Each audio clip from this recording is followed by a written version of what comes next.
দল কি ব্যবস্থা নেবে? দল তো চোরদের দল, কার বিরুদ্ধে ব্যবস্থা নেবে? চোর সব তাহলে দলটাই তো উঠে যাবে, অতএব দলের কোনো ব্যবস্থা তো হবে না।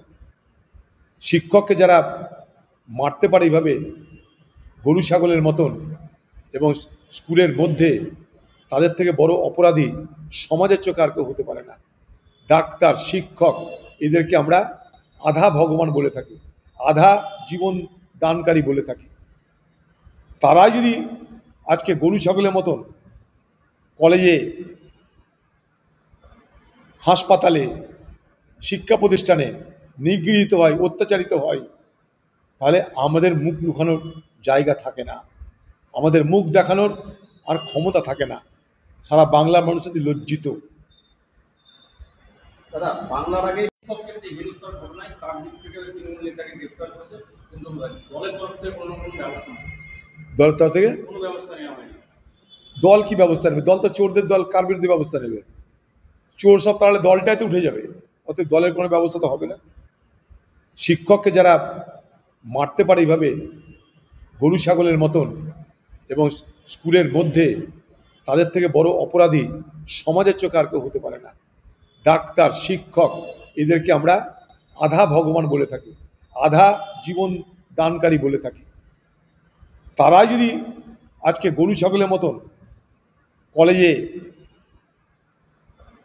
হাসপাতালে, শিক্ষা প্রতিষ্ঠানে নিগৃহীত হয়, অত্যাচারিত হয়, তাহলে আমাদের মুখ লুকানোর জায়গা থাকে না, আমাদের মুখ দেখানোর আর ক্ষমতা থাকে না। সারা বাংলার মানুষ আজ লজ্জিত। দাদা, বাংলার আগে আধার কার্ড নাগরিকত্বের প্রমাণ নেই, যে সমস্ত নথিগুলো প্রয়োজন সেগুলো সমস্ত কিছু নির্বাচন কমিশনে জমা দিতে হবে। নির্বাচন কমিশনের পক্ষ থেকে এটা জানাতে হবে। নির্বাচন কমিশন জানিয়েছিল, সুপ্রিম কোর্ট তাই বলে দিয়েছে, আধার কার্ড দেখিয়ে তা প্রমাণ করাতে হবে। 11টা ডকুমেন্ট সুপ্রিম কোর্ট এই নির্বাচন কমিশন দিয়েছে। সেই 11টা ডকুমেন্ট মানে শেষ কথা নয়, এগুলো ইন্ডিকেটিভ, এক্সস্টিভ নয়। সুপ্রিম কোর্ট এখানে হস্তক্ষেপ তার জন্যই করেছে বিহারে, এখানে দখল এখানেও সুপ্রিম কোর্ট হস্তক্ষেপ করবে। আমরা তো চাই বিচার ব্যবস্থা এই বিষয়টাকে অত্যন্ত গুরুত্ব দিক, তার জন্য আমরা কোর্টের দরজায় গেছি। আমরা এই জন্যই কোর্টের দরজায় গেছি, এসআইআর করার নামে কোনো বৈধ ভোটারের নাগরিকত্ব নামে তার ভোটের অধিকার কেড়ে নেওয়া যাবে না। এক, এবং পরিকল্পিতভাবে ভোটারদের নাম বাদ দিয়ে কোনো রাজনৈতিক দলের বিশেষ সুবিধা করতে দেওয়া হবে না। আমরা পশ্চিমবঙ্গে ভোট চুরি হতে দেব না, যে কথা রাহুল গান্ধী সারা দেশের মানুষকে বলছে। আমরা ভোট চুরি দেব না দেশে, আমরা ভোট চুরি হতে দেব না রাজ্যে। লক্ষ্মীর ভান্ডারের মতো বাংলার আবাসকি নির্বাচনের আগে বড় হাতিয়ার মমতা সরকার। হ্যাঁ, তা তো বটেই।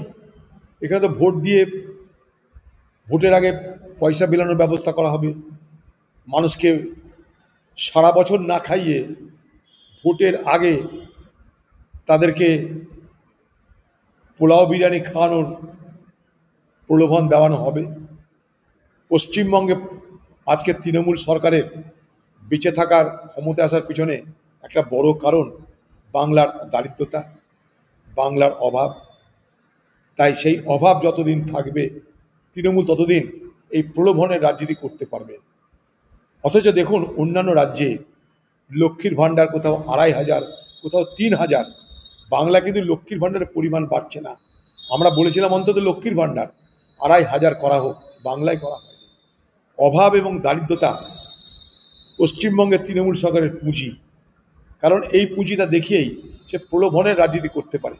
তার সঙ্গে মস্তান আছে, গুন্ডা আছে, পুলিশ আছে, জোচ্চুরি আছে এবং নির্বাচনে জেতা আছে। এই হচ্ছে ফর্মুলা তৃণমূলের নির্বাচনে জয়ের। তার সঙ্গে যে ফর্মুলাটা সবথেকে বেশি প্রয়োগ হবে এ বাংলায়, সেটা হচ্ছে যে সাম্প্রদায়িক বিভাজন। একদিকে সাম্প্রদায়িক বিভাজন, আরেকদিকে প্রলোভন, সঙ্গে হারমাদ, তৃণমূল হারমাদ আর পুলিশের মেলবন্ধন। এইভাবে এই বাংলায় নির্বাচন হচ্ছে, এবারেও হবে।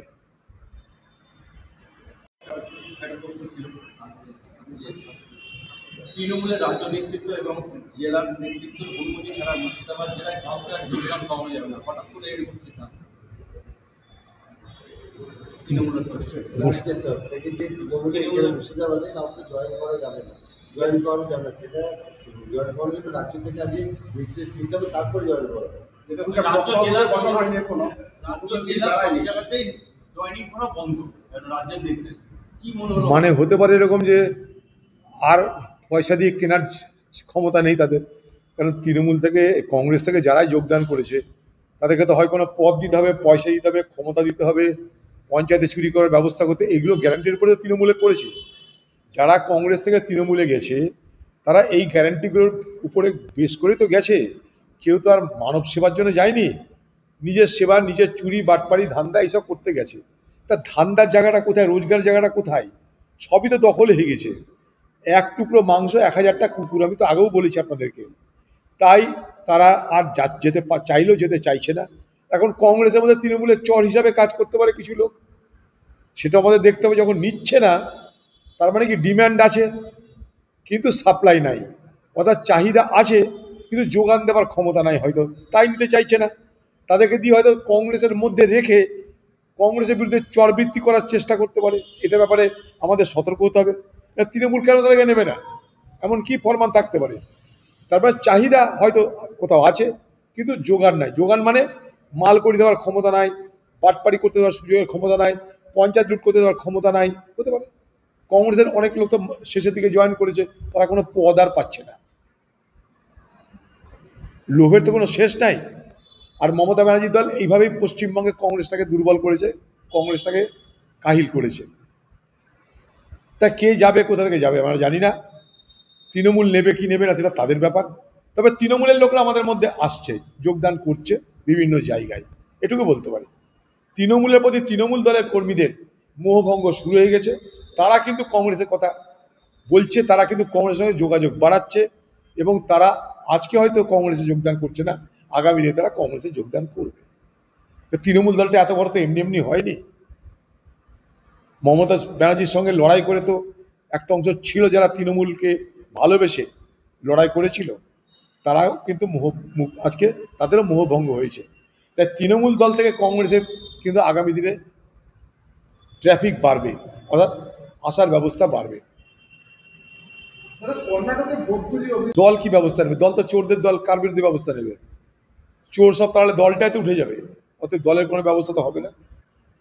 শিক্ষককে যারা মারতে পারে এইভাবে গরু ছাগলের মতন এবং স্কুলের মধ্যে, তাদের থেকে বড় অপরাধী সমাজের চোখে আর কেউ হতে পারে না। ডাক্তার, শিক্ষক, এদেরকে আমরা আধা ভগবান বলে থাকি, আধা